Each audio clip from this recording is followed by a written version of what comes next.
I seem to hear the voices of people who died there. They took him outside the yard, led him to the neighbors, put the bag on his head, put him in the car and drove away. We cooked on the fire. We cooked with whatever we had.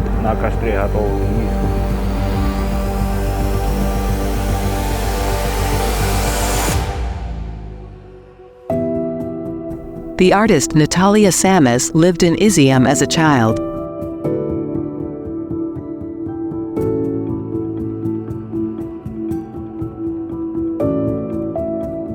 She was the first person to come to her hometown with a camera after it was liberated from the occupation by the Rushists to document the crimes of Putin's army.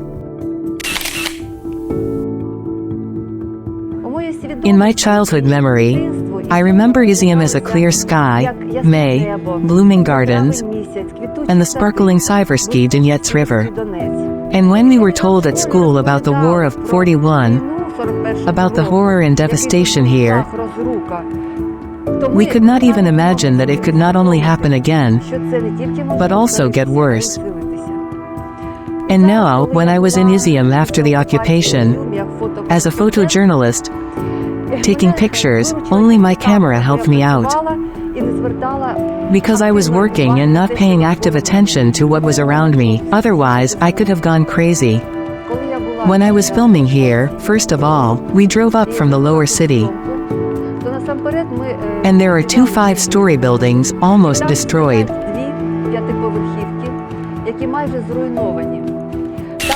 There is not half a house. When I close my eyes, I seem to hear the voices of people who died there.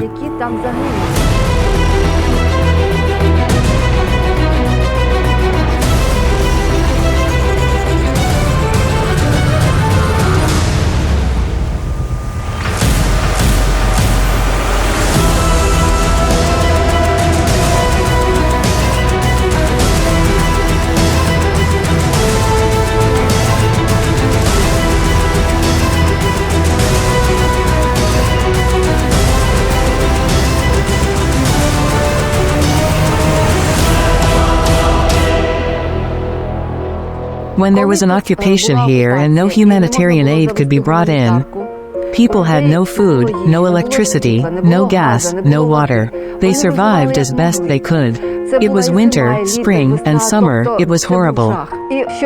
To somehow support themselves, they made inscriptions on each entrance, and it read, "People, children."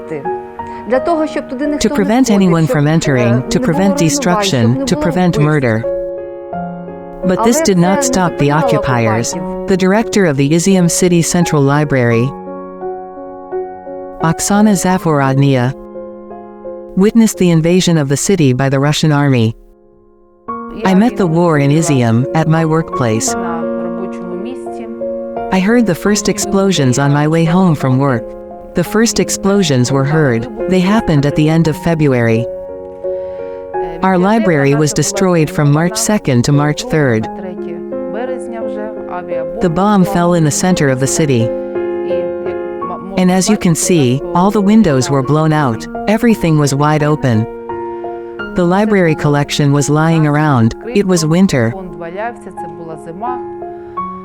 The first time when I came here after bomb attacks, I was in a lot of pain. I had worked in the library sector for 30 years. And I realized that everything was open there. That books needed to be saved.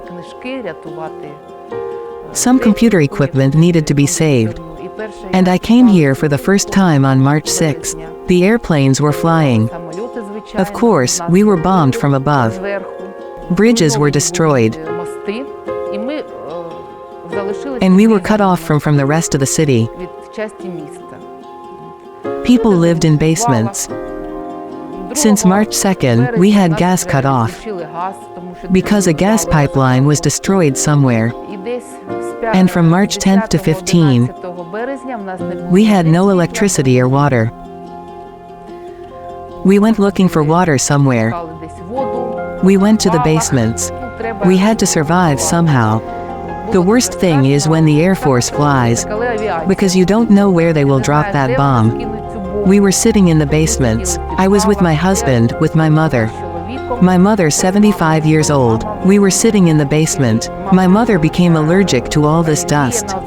Because many people were sitting in basements. At night, when the shelling stopped, we would leave the basement and go home. Everyone did that. And the people who were left completely homeless, their houses were destroyed, could leave the basements only sometime in June. There was nothing in the city. No pharmacies, no shops. The whole city was destroyed. It was very scary, because we went out into the yard and did not understand what to do next. How to survive. I have 2 children. We were hiding in the basement. We ate canned food because there was nothing else to eat. All the shops were looted. Everything was looted. We cooked on the fire. We cooked with whatever we had. They took my friend to the cellar. They put a bag on his head and made him sweep and clean something. It was like working out. After being tortured, the brother of librarian Tatiana Liakova was killed by the Russian occupiers. My brother took part in the auto in 2014-16. He was in the hot spots. In Audiuka. He used to be a machine gunner. Then he was in hospital. I don't know what happened there, but he came home. The Rashists came and took him away when they were fleeing. They talked to him outside. Then they said, "Let's go inside. Show us your documents." Due to the fact he was an auto fighter. But he had destroyed those documents. It was not the first time they came. They came to the house, talked to him normally. And then they said, "Take the bag, we'll give humanitarian aid to the kids." They took him outside the yard, led him to the neighbors, put the bag on his head, put him in the car and drove away. They took him to the Svit Shektora. They tormented him there. They cut off his finger, because he was a machine gunner. He got 15 bullet wounds. And about 12 knife wounds. His groin was completely cut. He has 4 children left. The residents of the Izium region, who survived a real genocide by the Russian Federation, will never forget or forgive the Moscow occupiers for their crimes.